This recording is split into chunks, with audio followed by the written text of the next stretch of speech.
Hi everyone, welcome to my channel Alina Craft Studio. Today I am going to show how I create gold 3D printed cake topper using white filament and spray paint.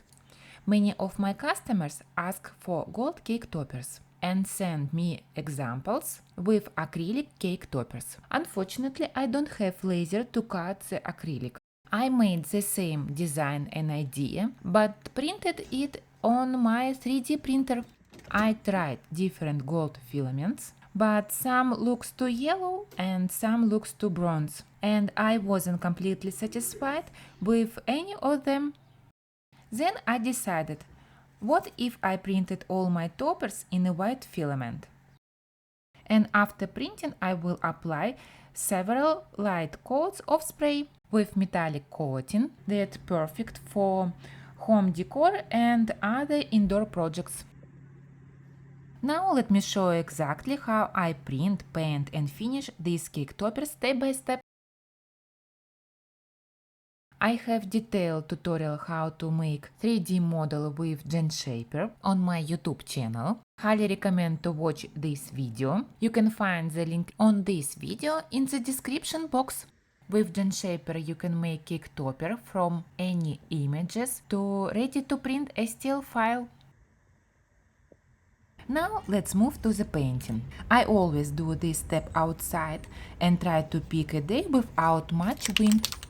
Give the spray can a good shake and then you are ready to go.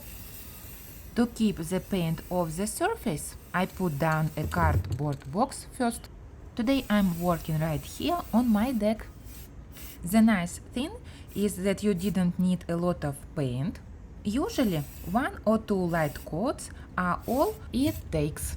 For cake toppers with peaks, I only paint the decorative part and leave the section that goes into the cake unpainted.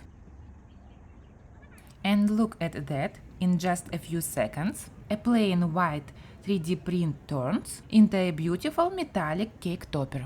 Here is my second plug topper and it will be connected on the front part of the cake and I will paint just front size of this topper.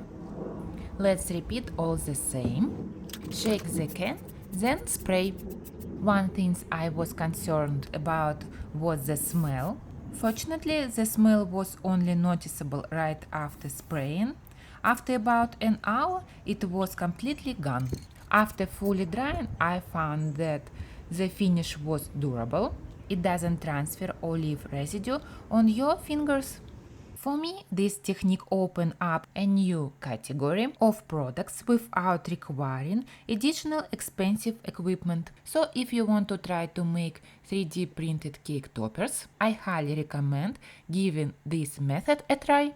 Thank you for watching and happy crafting!